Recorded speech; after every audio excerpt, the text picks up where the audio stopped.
Friday suspense, শুধুমাত্র মেডিটা legend ওয়াইটি চ্যানেলে। রাত 9টায় আসবে গল্পের ধারা, রহস্য, প্রেম আর হাসির খেলা সারা। বাংলার ছোট গল্প দিয়ে সাজানো আজকের গল্পের নাম স্বপ্ন বার্তা। রচনায় ঐশিকা বাসু, গল্প পাঠে দেবপ্রতিম চক্রবর্তী, সমগ্র চরিত্র অভিনয়ে জয়দীপ মণ্ডল, দেবপ্রতিম চক্রবর্তী, সুপর্ণা মিশ্র আর অনিশা সাঁতরা। শুরু হচ্ছে স্বপ্ন বার্তা। রাত তখন ফুরিয়ে এসেছে আর কিছুক্ষণ পরেই ভোরের আলো ফুটবে। সুজাতা তার 6 বছরের ছেলে ধীমানকে নিয়ে নিশ্চিন্তে ঘুমিয়ে আছে। চাঁদের ম্লান আলো জানলার মধ্যে দিয়ে এসে তাদের গায়ের উপর পড়েছে। যদিও সুজাতা ভেবেছিল আজকে রাতটা জেগে থাকবে, কিন্তু পারেনি। ঠিক কখন যেন তার ঘুমটা গাঢ় হয়ে তার দু চোখ ভার হয়ে এসেছিল, টের পায়নি। হঠাৎ একটা গোঙানির শব্দে ঘুম ভেঙে গেল। জেগেই সে অনুভব করলো খাটটা যেন কেউ নাড়াচ্ছে। ধর্মর করে উঠে বসে দেখে তার পাশে শোয়া ধীমানের শরীরটা থরথর করে কাঁপছে। কাঁপুনির সাথে সাথে অস্পষ্ট একটা গোঙানি। অবশ্যই ছেলের এই সমস্যাটার সাথে সুজাতার পরিচিতি আছে। কি হয়েছে বাবা? বাবা, এ বাবা, কি হয়েছে বাবা? বলতে বলতে প্রাণপণে সে তার ঘুমটা ভাঙিয়ে দিতে চেষ্টা করলো। আর ঠিক সেই সময় অস্পষ্টভাবে গোঙানিটা স্পষ্ট হয়ে উচ্চারণ করে উঠল, রানা, রানা ঘোষ। পরের দিন সকালে মলিনাদি বাসন মাজতে মাজতে এসে একটা খবর শোনালো। জানো বৌদি, তোমাদের পাড়ার একটা খুন হয়েছে। মলিনা যেখানে বসে বসে বাসন মাজছিল তার অদূরেই রান্নাঘর। সুজাতা সেখানে ধীমানের জন্য টিফিন বানাচ্ছিল। সে জানে মলিনার সব খবরেই একটু জল মেশানো থাকে, তবু খুনের খবর বলে একটু সতর্ক হলো। জিজ্ঞাসা করলো, সে কি গো, খুন হয়েছে? মলিনা ভয় ধরা গলায় চোখ পাকিয়ে বলল, ঘোষাল বাড়ির লোকটা গো, রথিন ঘোষাল। কি ভয়ানক ব্যাপার। নামটা শুনে চমকে উঠল সুজাতা, কিন্তু তার মনের ভাব গোপন করে সে জানতে চাইল কিভাবে খুন হয়েছে। মলিনা চটপট জবাব দেয়, ওই যেভাবে আগের জন হয়েছে, রাত্রির থেকে হঠাৎ ব্যাপারটা। অনেক খোঁজাখুঁজি করেও পাওয়া গেল না। আজ সকালে শ্মশানের কাছে দেহ পাওয়া গেছে। আট খাওয়া দেহ, মুন্ডুটা আলাদা হয়ে গেছে। অনেক পুলিশ এসেছে গো। আরো অনেক কিছুই মলিনা বলছিল, কিন্তু সুজাতা সেই সব শোনার একটুকু ইচ্ছা প্রকাশ করলো না। সে তাড়াতাড়ি অন্য প্রসঙ্গ পেরে ওর কথা বন্ধ করার চেষ্টা করলো। বাড়ির ছাদে পায়চারি করছিল দেবরাজ, সঙ্গে তার 12 বছরের মেয়ে রত্না। অফিস থেকে ফিরে এইটুক সময় দেবরাজ তার পরিবারকে দিতে পারে। মৌমিতা নিচের ঘরে চা বানাচ্ছে, সে চা নিয়ে এলে দুজনে মিলে চা খাওয়া হবে। রত্নার জন্য বরাদ্দ হরলিক্স। তবে যতক্ষণ না আসে ততক্ষণ বাপ বেটি দুজনে মিলে আকাশটাকে ভালো করে দেখছে। মেঘমুক্ত নির্মল আকাশ, অনেকগুলো তারা আকাশটাকে যেন রত্নচকিত করে তুলেছে। আঙুল তুলে এক সারি তারার দিকে ইঙ্গিত করে দেবরাজ বলে, ওই দেখ রতু, সপ্তর্ষি মণ্ডল। এই বলে রত্নাকে ভালো করে বুঝিয়ে বলে, 7টা তারা কেমন যেন জিজ্ঞাসা চিহ্ন এঁকে দিয়েছে আকাশটার মধ্যে। আসলে গোটা মহাবিশ্বটাই তো একটা রহস্য, তাই অত বড় একটা প্রশ্ন চিহ্ন আঁকা ওই আকাশটার গায়ে। বাবা, আমি কিন্তু বড় হয়ে মহাকাশ নিয়ে গবেষণা করব, আর ওই রহস্যের সমাধান করব। হ্যাঁ মা, নিশ্চয়ই করবি। আচ্ছা বাবা, এই পৃথিবীতেও কত রহস্য আছে, তাই না? আছে তো, অসংখ্য রহস্য আছে। তুমি সেসব সমাধান করতে পারবে বাবা? ধুর পাগল, আমি আর কটা পারি। আমি যে পারবো না, তুই বড় হয়ে তাই করবি। কিন্তু আমি তো মহাকাশ নিয়ে গবেষণা করব। ও হ্যাঁ, তাও তো বটে। ঠিক এমনইভাবে যখন বাবা আর তার মেয়ের গল্প জমে উঠেছে, তখন চায়ের কাপ আর হরলিক্সের গ্লাস নিয়ে হাজির হলো মৌমিতা। কিরে, কি গল্প হচ্ছে, আমি একটু শুনি। বাবা বলেছিল আমাকে রহস্যের সমাধান করতে, কিন্তু আমি তো মহাকাশ। বুঝেছি, হয়েছে। বাবা আছেন রহস্য সমাধান করতে, আর মেয়েকেও নাচাচ্ছেন। কিন্তু ছাদ গল্পে এখানেই একটা ছেদ পড়ল। অসময়ে বেজে উঠল দেবরাজের ফোন।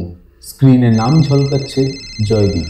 হ্যাঁ হ্যালো, বলো। বলতে বলতে দেবরাজ একটু দূরে চলে গেল। ওপার থেকে জয়দীপের গলার আওয়াজ, তবে তার গলায় বেশ স্পষ্ট একটা উদ্বেগ রয়েছে। কোনো রকম ভূমিকা ছাড়াই একটা চাপা উত্তেজনায় সে বলতে শুরু করলো, শোন, একবার আমার বাড়িতে আসবার সময় হবে তোর? দেবরাজ একটু অপ্রস্তুত ভঙ্গিতে বলে ওঠে, বাড়িতে মানে? দেবকের বাড়িতে? এখন?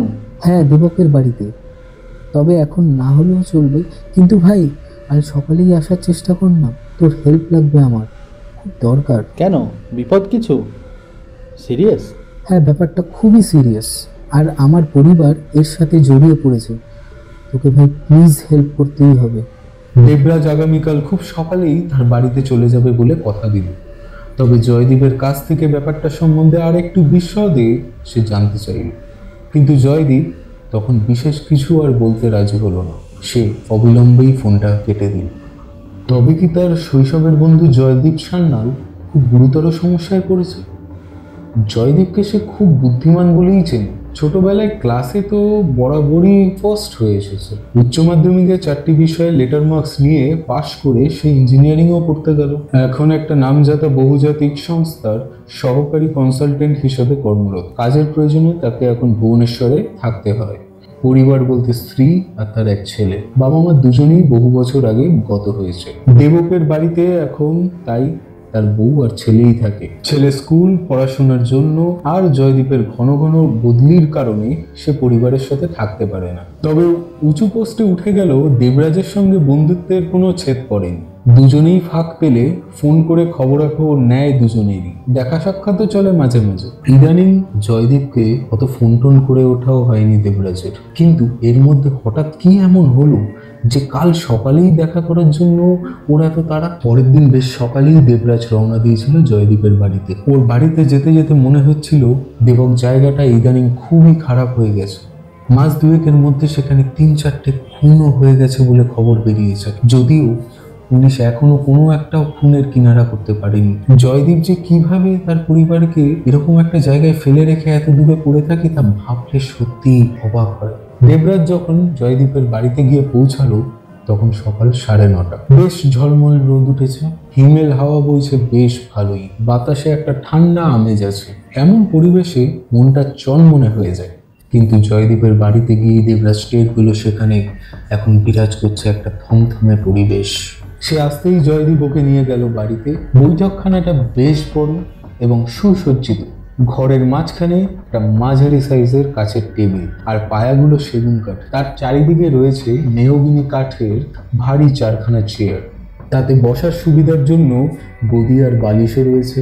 এছাড়া 43 ইঞ্চির একটা বড় এলইডি টিভি এবং বড় সড়ো একটা অ্যাকোরিয়ামও ঘরের শোভা বাড়িয়েছে। দেবরাজ একটা চেয়ারে বসে বালিশটি কোলের উপর রাখলো। পরিবারের সকলেই সেখানে ছিল। খুব বন্ধুত্বসুলভ ভঙ্গিতে জয়দীপের স্ত্রী সুজাতা তাকে আপ্যায়ন করলো। ওদের একমাত্র ছেলে ধীমান তাকে প্রণাম করে জিজ্ঞাসা করলো, কেমন আছো কাকু? বেশ আছি, তুমি কেমন আছো সান্যাল বাবু? বলে ইয়ার্কির ছালে সম্বোধন করল। কিন্তু এসবটাতেই রয়েছে একটা বিমর্ষ ভাব যেটা দেবরাজকে স্পর্শ করে গেল। যাই হোক, অনিচ্ছা সত্ত্বেও বন্ধুর বাড়িতে এসে মিষ্টি মুখ করতেই হলো দেবরাজকে। তারপর কিছুক্ষণ সুজাতার সঙ্গে, কিছুক্ষণ ধীমানের সঙ্গে সে সাধারণ কথাবার্তা সারল। ঠিক এমন সময় জয়দীপ কোনো একটা অছিলায় ধীমানকে ঘরের ভেতরে পাঠিয়ে দিয়ে দরজাটা ভালো করে বন্ধ করে শুরু করলো তাদের বক্তব্য। তুই হয়তো শুনে থাকবি এই অঞ্চলে ইদানিং কয়েকটা খুন হয়ে গেছে। ব্যাপারটা আমার এতটাই সিরিয়াস মনে হয়েছে যে সুজাতার কাছে গত মাসে এটা শোনার পর আমি ঠিকই করে ফেলেছিলাম যে ওদেরকে নিয়ে ভুবনেশ্বর চলে যাব। ওখানে সপরিবারে থাকার ব্যবস্থাও করে ফেলেছিলাম। কিন্তু তারপর সুজাতার মুখে শুনতে পেলাম এক আশ্চর্য ঘটনা। ব্যাপারটা আমার প্রথমে বিশ্বাস হয়নি, কিন্তু গত পরশুদিন আমি নিজে এটা দেখেছি। তারপর থেকে ব্যাপারটা নিয়ে আমি খুবই উদ্বিগ্ন। ঘটনাটা তুই সুজাতার কাছ থেকেই শুনবি, কারণ ওই ব্যাপারটার সাথে বেশি পরিচিত। আর আগে আমি একটু ব্যাপারটা তোকে বলে রাখতে চাই। দেবরাজ হালকা একটা দীর্ঘ নিঃশ্বাস ফেলে বলল, কি ব্যাপার? যে খুনগুলো হচ্ছে প্রত্যেক কটার ক্ষেত্রেই কিন্তু একই পদ্ধতি অবলম্বন করা হয়েছে। মাথাটা ধর থেকে আলাদা করে দেওয়া হয়েছে, আর মাথার ঘিলু আর চক্রিত একটা মৃত দেহেও পাওয়া যায়নি। এর থেকে কি বোঝা যাচ্ছে? যে বা যারা খুনটা করেছে তারা একই ব্যক্তি বা একই দল। এক্স্যাক্টলি, পুলিশেরও অনুমান ওটাই, কাগজে এমনটাই লিখছে। আর একটা বিষয় হলো, খুনটা প্রায় হয় মাঝরাতে, সবাই ঘুমে আচ্ছন্ন, এমন সময় কোনো এক অজানা কারণবশত ভিকটিম ঘুম থেকে উঠে পড়ে। তারপর ঘর থেকে সে বেরিয়ে গেলে আর তাকে পাওয়া যায় না, কোথাও না, না ঘরে না বাইরে। পাওয়া যায় পরের দিন সকালে, বাড়ি থেকে অনেক দূরে, সাধারণত জনবিরল এরিয়ায়। ধর থেকে মুন্ডু আলাদা, মাথার ঘিলু আর যকৃৎ মিসিং। দেখো, যেহেতু এখন নরখাদক নামের কোনো শ্রেণীর মানুষই আমাদের আশেপাশে রয়েছে বলে তো জানা নেই, তাই ধরে নেওয়া যেতে পারে এইটা নরবলি দিতে যাওয়া কোনো পিশাচের কাজ।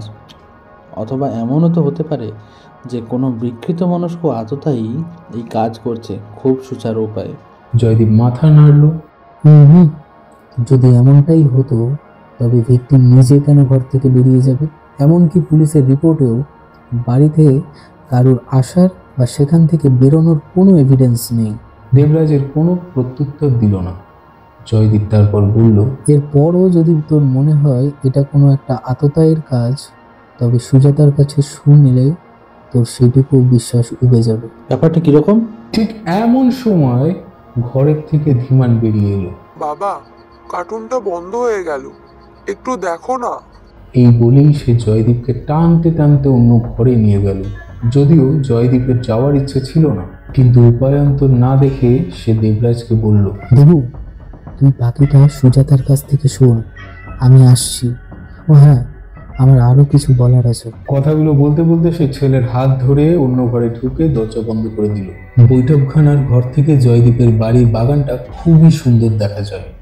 সূর্যের উজ্জ্বল আলো বাগানটাকে ভরিয়ে তুলেছে। বাহারি রঙিন ফুলগুলো সুন্দরভাবে ফুটে উঠেছে। এমন সময় পরিবেশে এমন একটা বাজে ব্যাপার নিয়ে আলোচনা করতে একদমই ভালো লাগে না। দেবরাজ ভাবে, পাড়ায় খুন হচ্ছে তো আমি কি করব?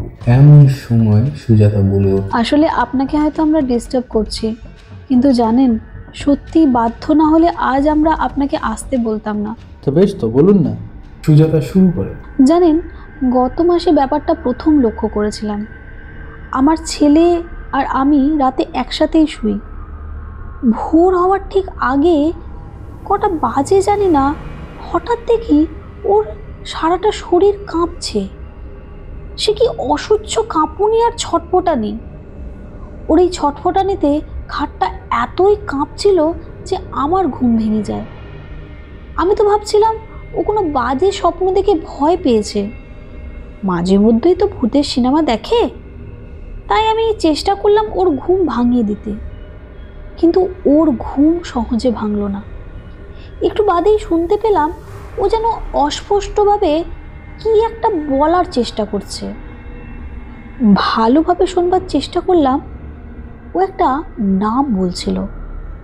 নামটা ছিল রথিন ঘোষাল। ভদ্রলোক আমাদের পাড়াতেই থাকেন।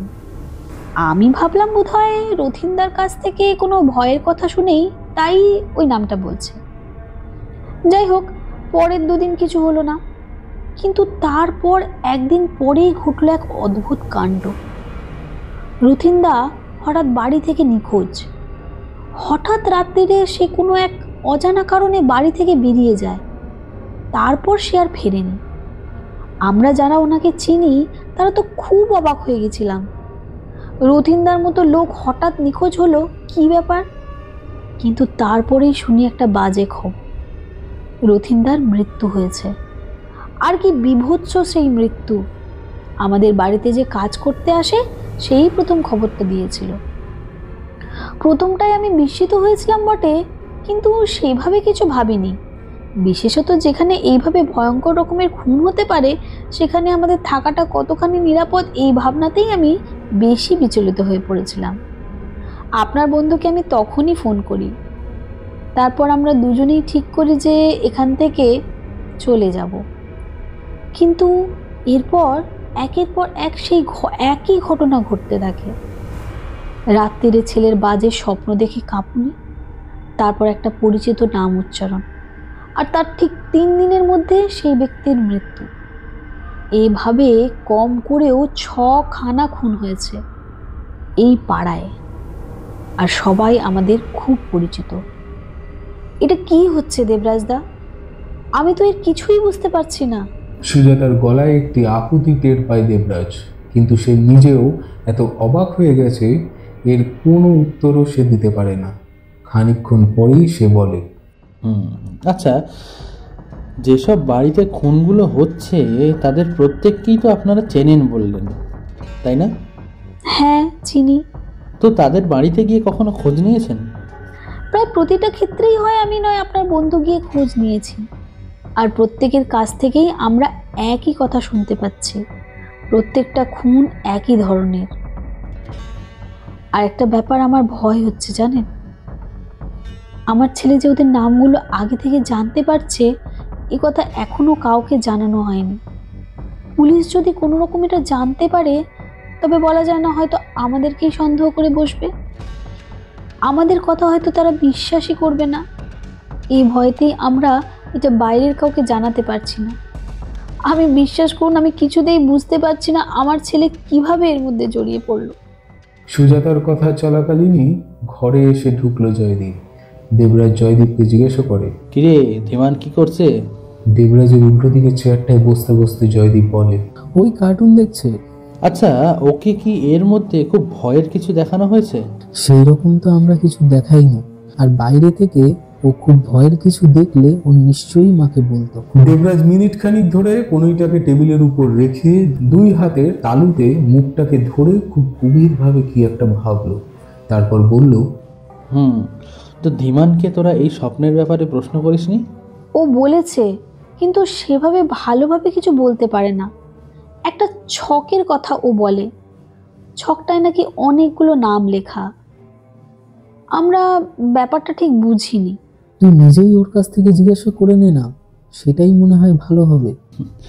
ঠিক বলেছিস, ওর সাথে একটু কথা বলে নি। দেবরাজ মুখোপাধ্যায় ডায়েরি থেকে 11ই ফেব্রুয়ারি 2018। আজ যেটা সব থেকে আমার কাছে গুরুত্বপূর্ণ বলে মনে হলো তা হলো ধীমানের স্বপ্ন। অদ্ভুত একটা স্বপ্ন, আর বাস্তবের সাথে আশ্চর্যতার সমাপতন। ধীমান স্বপ্নের মধ্যে দেখতে পায় অজস্র নাম লেখা একটি বিরাট বড় ছক। এত ছোট ছোট নাম তার একটাও পড়া যায় না। ধীরে ধীরে সে ছকটা কাছে আসতে শুরু করে, তারপর অসংখ্য নামের মধ্যে থেকে ঠিক একটা নাম পড়া যায়। নামটা চেনা, একজন পরিচিত প্রতিবেশীর নাম। ধীমানের কাছ থেকে জিজ্ঞাসা করে ও স্বপ্ন সম্বন্ধে এইটুকুই জানতে পেরেছি। আর ওর ওই স্বপ্ন দেখার 3 দিন পর, অর্থাৎ ঠিক 4র্থ দিন রাতেই সেই প্রতিবেশী খুন হয়ে যায় যার নাম সে স্বপ্নে দেখেছিল। অন্তত নৃশংসভাবে খুন হয়। পুরো ব্যাপারটা মোট 6 বার ঘটেছে। 6খানাই খুন করা হয়েছে ঠিক এইভাবে। কিন্তু কিভাবে এটা সম্ভব? এরপর জয়দীপ যা বললো ওতে ভয় হওয়ারই কথা, ওর কথাতেই লিখি। ওর মায়ের যেহেতু এই কদিন সারা রাত ঘুম হয়নি, তাই গতকাল আমি রাতে ধীমানের পাশে শুয়েছিলাম।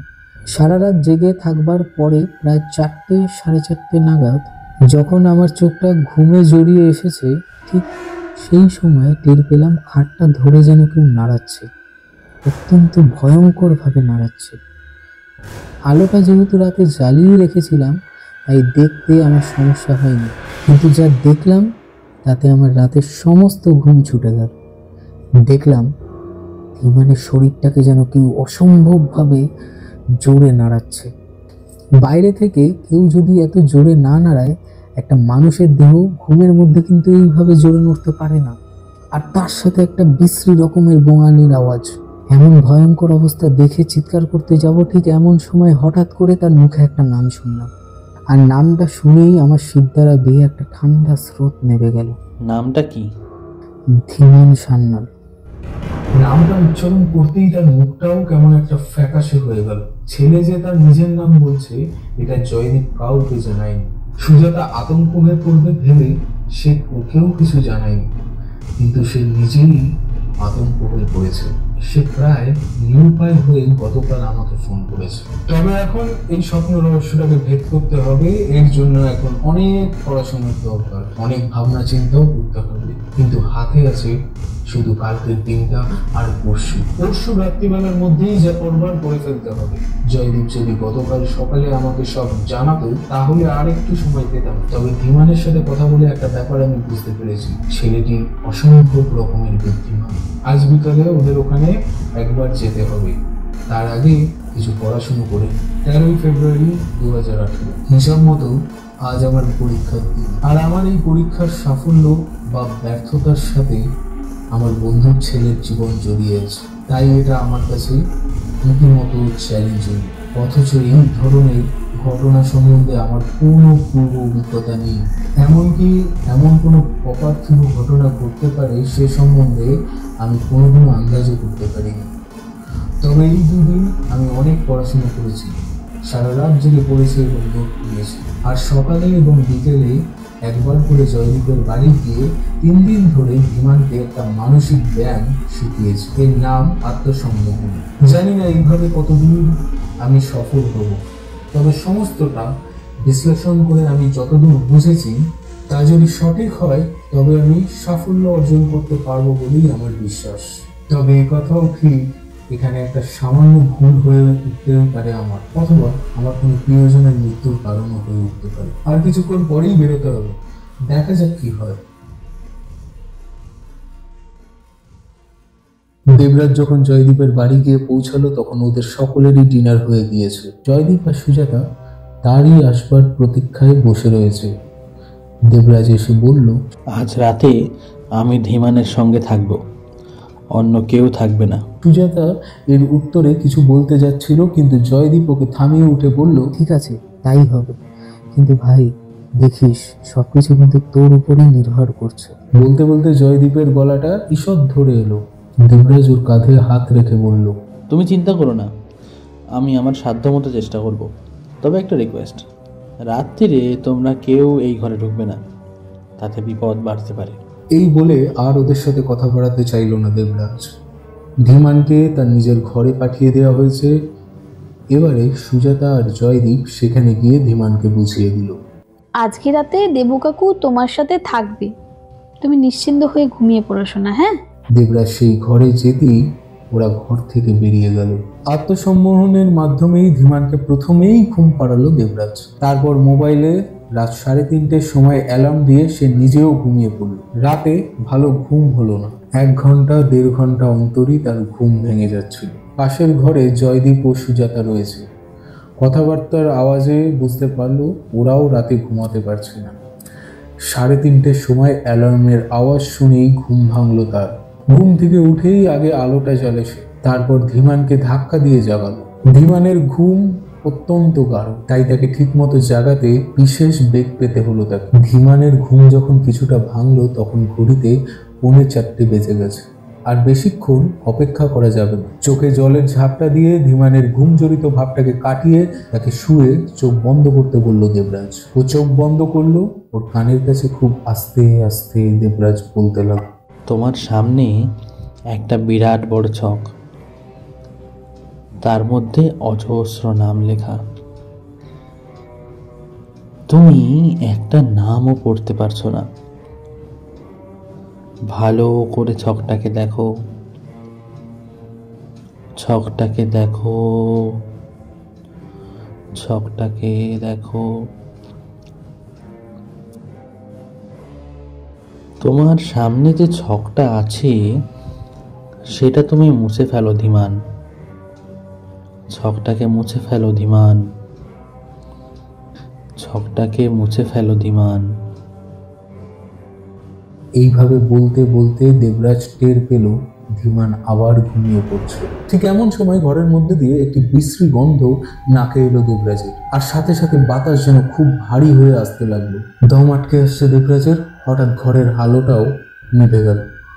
দেবরাজ ভাবলো লোডশেডিং, কিন্তু রাস্তার স্ট্রিট লাইটের আলোগুলো তো জ্বলছিল। কিন্তু এক মুহূর্তের জন্য টর্চটা জ্বললেও পরের মুহূর্তে নিভে গেল। ঘরটা একেবারে ঘুটঘুটে অন্ধকার। আর ঠিক এই সময়ই দেবরাজের চোখে পড়ল একটা অদ্ভুত জিনিস। তা দেখে দেবরাজের সারা গায়ে শিহরণ দিয়ে উঠল। সে দেখতে পেল ঘরের এক প্রান্তে দুটো আলোর বিন্দু, হলুদ ও লাল। সেই বিন্দু দুটো দেখলে কোনো এক হিংস্র সাপদের দুটো চোখ জ্বলজ্বল করছে। সেই বিন্দু দুটো ঘরের এই প্রান্ত থেকে ধীরে ধীরে ওদের দিকে আসতে লাগলো, আর সেটা যত কাছাকাছি আসছে বিশ্রী গন্ধটাও আরো প্রকট হতে লাগলো। দেবরাজ বুঝতে পারলো এই হলো সেই আততায়ী। এখানে যত নৃশংস খুন হয়েছে তার জন্য দায়ী এই শয়তান। এবার সে ধীমানকে লক্ষ্য করেছে, একে থামাতেই হবে। সামনের দিকে কিছুক্ষণ হাতড়াতেই একটা পেপার ওয়েট পেল। সজোরে সে পেপার ওয়েটটাকে ছুঁড়ে মারল ওই দুটো চোখকে লক্ষ্য করে। পেপার ওয়েটটি মেঝেতে পড়ে যাওয়ার আওয়াজ হলো, কিন্তু বিন্দু দুটো যেমন এগিয়ে আসছিল ঠিক তেমনই এগিয়ে আসছে। সামান্য পেপার ওয়েটের আঘাত তার কিচ্ছু ক্ষতি করতে পারল না। এবার ধীমানকে সেই অশরীরীর হাত থেকে বাঁচাবে কি করেছে? হঠাৎ দেবরাজের মাথায় বুদ্ধি খেলে গেল। সে ধীমানের কানের কাছে এসে আবার বলতে লাগলো, ধীমান, তোমার সামনে যে ছকটা দেখছো সেটাকে মুছে ফেলো, খুব তাড়াতাড়ি মুছে ফেলো ধীমান, আর সময় নেই, খুব তাড়াতাড়ি মুছে ফেলো, এই নাও নিজে স্যার। এই বলে সে তার হাতের টর্চটাকেই ধীমানের হাতে ধরিয়ে দিল। আর তখনই এক অদ্ভুত ব্যাপার ঘটে গেল। ধীমান ঘুমের মধ্যেই টর্চটাকে নিয়ে খুব জোরে নাড়াতে লাগলো। তার সাথে সাথেই তার সামনের ওই রক্তিমত আলোর বিন্দু দুটো স্থির হয়ে দাঁড়িয়ে পড়ল। তারপর শুরু হলো এক চাপা গোঙানির আওয়াজ, যেন কেউ একটা চাপা আক্রোশে ফুঁসছে। এইভাবে কতক্ষণ চললো বলতে পারি না। হঠাৎ এক সময় টিউবলাইটটা জ্বলে উঠলো। দেবরাজ দেখলো ধীমান অচৈতন্য অবস্থায় ঘুমিয়ে আছে। টর্চটাও তখন তার হাতে ধরা, কিন্তু ঘরে কোথাও কোনো প্রাণী তো দূরস্থ, একটা টিকটিকিও খুঁজে পাওয়া গেল না। দেবরাজ খুব বিমর্ষ হয়ে পড়ল। বাইরের দিকে তাকিয়ে দেখলো ভোর হয়ে গেছে।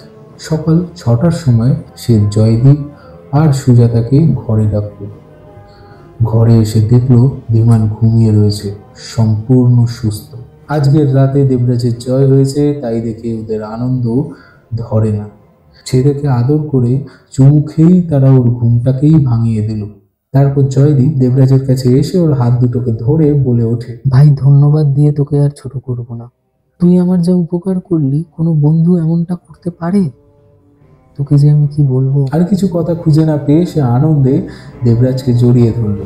সুজাতাও এসে তাকে আনন্দের সঙ্গে ধন্যবাদ জানালো। আজকের দিনটা তাকে খেয়ে যেতে বললো ওরা, কিন্তু দেবরাজকে খুব অন্যমনস্ক দেখাচ্ছিল। সে ওদের কোনো উৎসাহের যোগ দিতে পারল না। জয়দীপ ওকে এমন দেখে জিজ্ঞেস করলো, কি হয়েছে ভাই, কোনো সমস্যা? হ্যাঁ, না না না, কোনো সমস্যা নয়, তবে আমার অসতর্কতার জন্য আজ একটা বড় ভুল হয়ে গেল। কি ভুল দেবরাজদা? ওসব ছাড়, তার আগে তুই বল, তুই এই অসম্ভব কাজটা সম্ভব করলি কি করে? দেবরাজ একটু নিজেকে গুছিয়ে নিয়ে বলতে শুরু করলো, দেখো, মূল ঘটনাটা আমি যা বুঝেছি সেটা আমি বলছি। আমার ধারণা অন্য কোনো বিজাতীয় শক্তি এসে ধীমানকে ব্যবহার করছিল। সেই শক্তিটা আদি ভৌতিক অথবা আদি দৈবিক হতে পারে, তবে তার পছন্দের জিনিস হলো মানুষের মাথার ঘিলু আর চক্রি। যে কারণেই হোক সে এই দুটো জিনিসকে পেতে চায়, কিন্তু এখানকার আটঘাট সে বিশেষ বোঝে না। কোনো একটা সূত্র ধরে তাকে সমস্তটা বুঝতে হয়। সে তাই ধীমানের স্মৃতিটাকে ব্যবহার করে।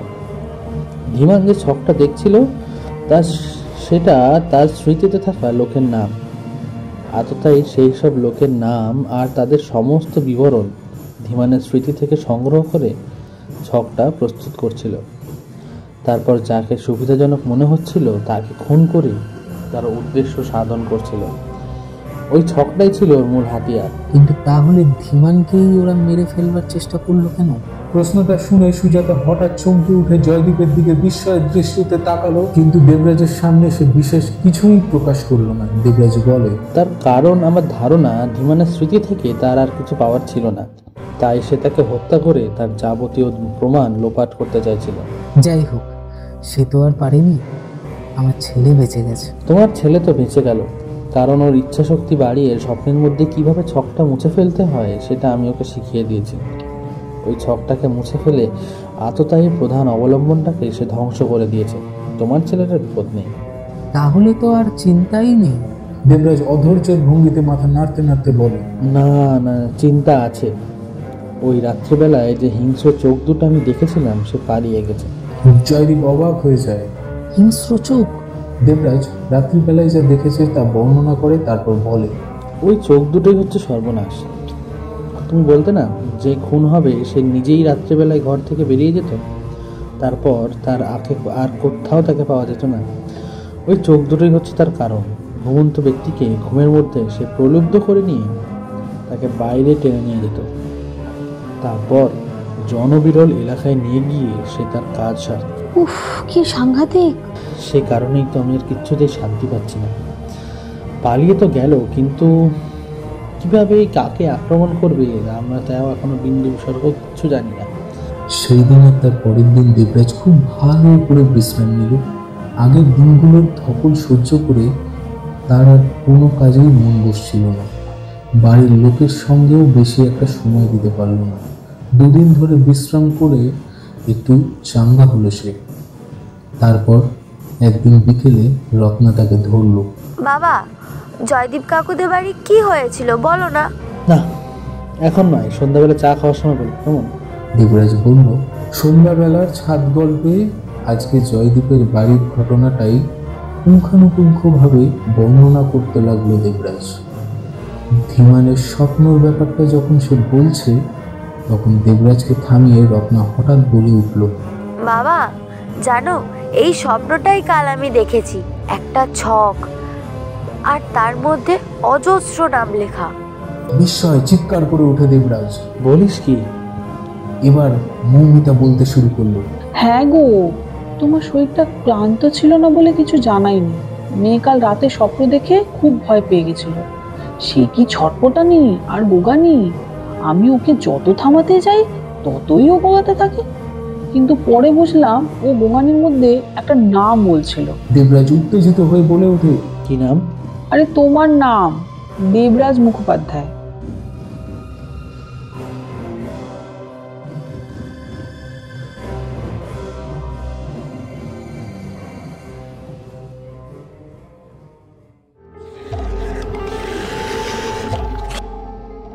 ফ্রাইডে সাসপেন্স শুধুমাত্র মেডিটা লেজেন্ড ওয়াইটি চ্যানেলে।